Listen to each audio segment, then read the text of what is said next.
اعوذ باللہ من الشیطان الرجیم بسم اللہ الرحمن الرحیم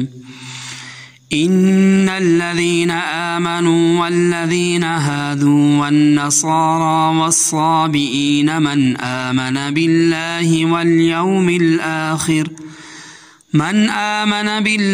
واليوم الآخر وعمل صالحا فلهم أجرهم عند ربهم ولا خوف عليهم ولا هم يحزنون ان الذین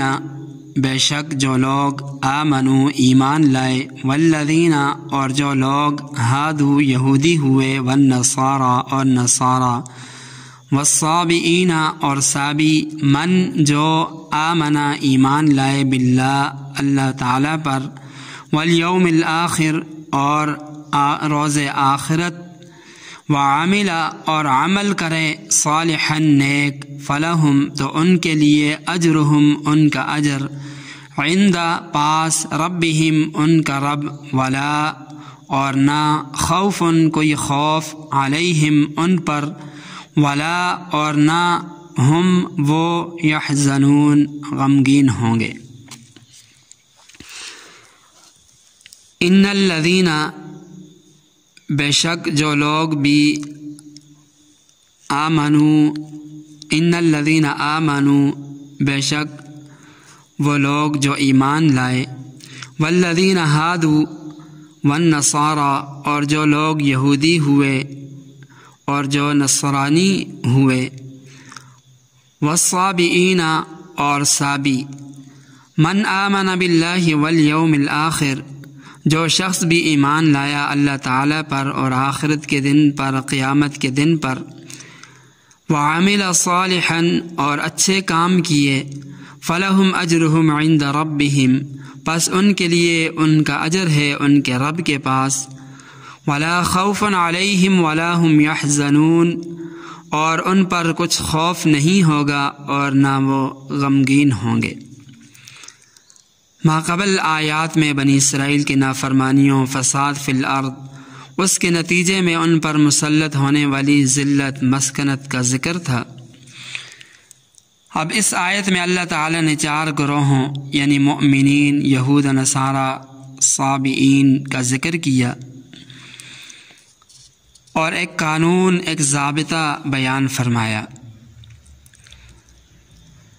مؤمنین نبی پاک صلی اللہ علیہ وسلم کے امتی، یہود حضرت موسیٰ علیہ السلام کی امت کو اور نصارہ حضرت عیسیٰ علیہ السلام کی امت کو کہتے ہیں۔ البتہ صابی ایک ایسا فرقہ ہے، ایک ایسا گروہ ہے جس نے مختلف ادیان سے بعض ایسی چیزوں کو اختیار کر لیا جنہیں وہ اچھا سمجھتے ہیں۔ اس فرقے کے پیروکار حضرت ابراہیم علیہ السلام کو مانتے ہیں، فرشتوں کی پوجا کرتے ہیں، زبور پڑھتے ہیں اور کعبے کی طرف رخ کر کے نماز ادا کرتے ہیں۔ اس کے علاوہ یہ لوگ بہت ساری جائز باتوں میں بھی اختلاف رکھتے ہیں۔ تو اس آیت میں جن 4 مذاہب کا اللہ تعالیٰ نے ذکر کیا ان میں سر فہرست اہل ایمان ہیں۔ فرمایا ان الذین آمنوا بے شک وہ لوگ جو ایمان لائے یعنی مسلمان ہوئے۔ صرف آمنو میں وہ تمام لوگ آ جاتے ہیں جو بظاہر ایمان لائے، ان کے اندر منافقین بھی شامل ہیں کیونکہ بظاہر وہ بھی کلمہ پڑھتے تھے، مسلمانوں کے ساتھ نمازیں بھی ادا کرتے تھے اور نبی علیہ السلام کی مجلس میں بھی بیٹھتے تھے، پھر آپ کی اطاعت کا دعویٰ بھی کرتے تھے، مگر حقیقت یہ ہے کہ ایسے لوگ آمنو کی فہرست میں داخل نہیں ہو سکتے۔ یہاں آمنو سے مراد اہل ایمان ہیں جو صحیح معنوں میں اللہ تعالیٰ پر، اس کے رسولوں، اس کی کتابوں، آخرت کے دن پر ایمان رکھتے ہیں۔ تو اس خطاب کے مصداق ایسے لوگ ہیں جو محض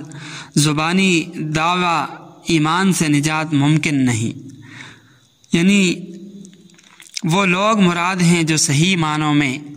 ایماندار ہوں، اللہ تعالیٰ کی ذات پر ایمان رکھنے والے ہوں۔ والذین ہادوا اور وہ لوگ جو یہودی ہوئے۔ یہود کو یہود کہنے کی حضرات مفسرین نے 2 وجوہات بیان فرمائی۔ پہلی وجہ تو یہ ہے کہ یہ نام حضرت یعقوب علیہ السلام کے چوتھے بیٹے یہودا کے نام پر ہے، اس نام کی دوسری توجہ یہ بیان کی جاتی ہے کہ سورہ اعراف کے اندر آتا ہے انا ہدنا الیک، ہادا ہودن کا معنی ہوتا ہے رجوع کرنا۔ یہ حضرت موسیٰ علیہ السلام کا دعائیہ کلمہ ہے جب بنی اسرائیل نے سخت گستاخی کی اور کہا کہ ہم ہرگز اس کتاب کو نہیں مانیں گے جب تک اللہ تعالیٰ خود ہم سے ہم کلام نہ ہو، اس کتاب تورات کی تصدیق نہیں کریں گے۔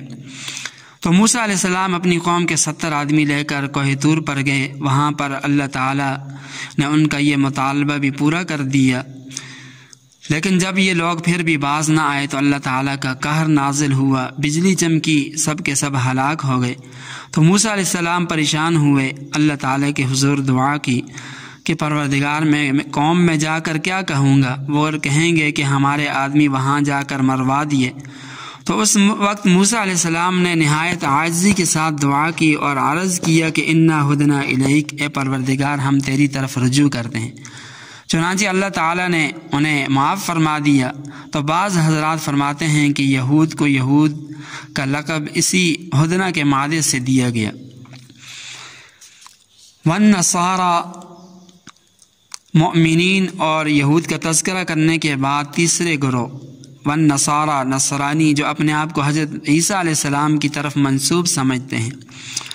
لفظ نصارہ نصرانی کی جمع ہے اور نصرت کے معنی مدد کرنے کے ہوتے ہیں۔ مفسرین فرماتے ہیں کہ یہ لوگ جب حضرت عیسیٰ علیہ السلام کو اذیت پہنچاتے